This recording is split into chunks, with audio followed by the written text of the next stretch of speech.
కౌరవ పక్షానికి కర్ణుడు సర్వసైన్యాధ్యక్షుడయ్యాడని సమన్వయ సరస్వతి బ్రహ్మశ్రీ సామవేదం షణ్ముఖ శర్మ తెలిపారు.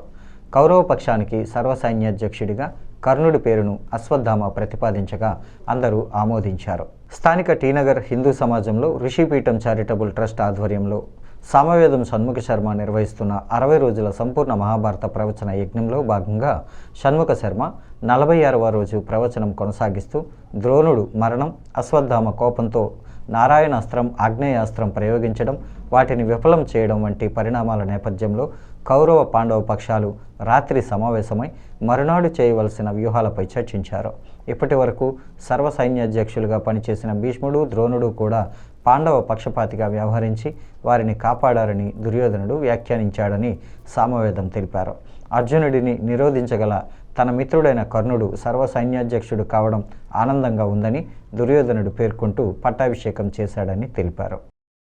వాసుదేవమయమైన సభా సదస్సుకి సవనీయ నమస్సులు సమర్పణ చేసుకుంటూ వేదవ్యాస భగవానుడు మనకు ప్రసాదించిన శ్రీమన్ మహాభారతంలోని ద్రోణ పర్వం నిన్న పరిపూర్ణం చేసుకుంటూ చివరిగా మనం చెప్పుకున్న అంశముల్లో ప్రధానంగా ద్రోణ వధ తర్వాత అశ్వత్థామ విజృంభించి నారాయణాస్త్రాన్ని అటుపై ఆగ్నేయాస్త్రాన్ని ప్రయోగించినప్పటికీ కూడా ఆ రెండూ కూడా విఫలమై పాండవులు క్షేమంగా ఉండడం, అందున కృష్ణార్జునులు చెక్కు చెదరకుండా ఉండడం చూసి ఆశ్చర్యపోయాడు అశ్వత్థామ. అలాంటి అశ్వత్థామ యుద్ధం నుంచి మరలి వెళుతూ ఉండగా వ్యాస భగవాను దర్శనమైంది. అప్పుడు వ్యాస భగవానుడు పరమేశ్వరుని యొక్క రుద్రుని యొక్క మహిమని తెలియజేస్తూ నారాయణ మహర్షిగా ఉన్నప్పుడు నారాయణుడు రుద్రుని ఏ విధంగా ఆరాధించాడనేది కూడా చెప్పి ఆ నారాయణ అంశభూతుడైన వేడ నరుడు వారిరువురికి జయం ఎప్పుడూ ఉంటుంది అని చెప్తూ శివార్చన మహిమని అక్కడ తెలియజేశారు. అందులో లింగార్చన మహిమ మరింత ప్రత్యేకంగా చెప్పడం జరిగినది.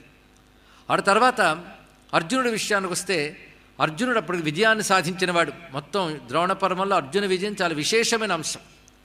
అలాంటి అర్జునుడు ఆ రోజు యుద్ధం పూర్తయిన తర్వాత, అంటే 5వ రోజు యుద్ధం పూర్తయిన తర్వాత ఆయన కూడా శిబిరం వైపు వెళుతూ ఉండగా వ్యాస దర్శనమైంది ఆయనకి. అటువంటప్పుడు ఆ వ్యాసుణ్ణి చూసి నమస్కారం చేస్తూ నాకు ఒక సందేహం కలుగుతున్న దశలో మీరు కనబడ్డాను ఒక భాగ్యం అన్నాడు. అంటే ఇతరుల్లో ఏ సందేహం వచ్చిందో తెలుసుకుని ఆయన సాక్షాత్కరించాడేమో. ఆ సందేహ నివృత్తి ఇప్పుడు జరుగుతున్నది. అర్జునుడు అడుగుతున్న సందేహం ఏంటంటే, సంగ్రామేన్యహనం శత్రూన్ శూరౌఘైర్విమలైరహం అగ్రతో లక్షయే యాంతం పురుషం పావక ప్రభం జ్వలంతం సోలముద్యమ్య యాం దిశం ప్రతిపద్యతే. నేను శత్రువుల్ని నా బాణములతో సంహరించాను అని అందరూ కీర్తిస్తున్నారు. కానీ నేను ధనుస్సుకు బాణం ఎక్కుపెట్టగానే నాకు కూడా ముందున ఒక మహానుభావుడు దర్శనమిస్తున్నాడు. నాకు కూడా ముందు అంటే నాకు ఎదురుగా కాదు, శత్రుపక్షానికి ఎదురుగా. నేను కృష్ణుడు ఎలా శత్రుపక్షానికి ఎదురుగా ఉన్నామో అలాగే ఆ రథానికి ముందు ఒక ఆయన నాకు కనబడుతున్నాడు. ఆయన ఎలా ఉన్నాడు అంటే జ్వలిస్తున్న శూలాన్ని చేత్తో పట్టుకున్నాడు. ఏ దిశకి ఆయన శూలం తిప్పితే ఆ దిశ వైపు ఆ శూలం నుంచి అనేక శూలాలు వెలికి వస్తున్నాయి. వచ్చి అక్కడున్న శత్రువులందరూ ధ్వంసమైపోతున్నారు. ఆయన ఎవరనేది నాకు ఆశ్చర్యం కలుగుతున్నది. ఆయన సైనికుల్లో కానీ రాజుల్లో కానీ ఒకడు కాదు, ప్రకాశమానమైన శరీరంతో ఉన్నాడు. నిజానికి తేన భగ్నాన్ అరీన్ సర్వాన్ మద్భగ్నాన్ మన్యతే జనః. ఆయన సంహరించాడు అందరినీ కూడా. అందరూ ఏమనుకున్నారంటే నేను సంహరించాను అనుకున్నారు.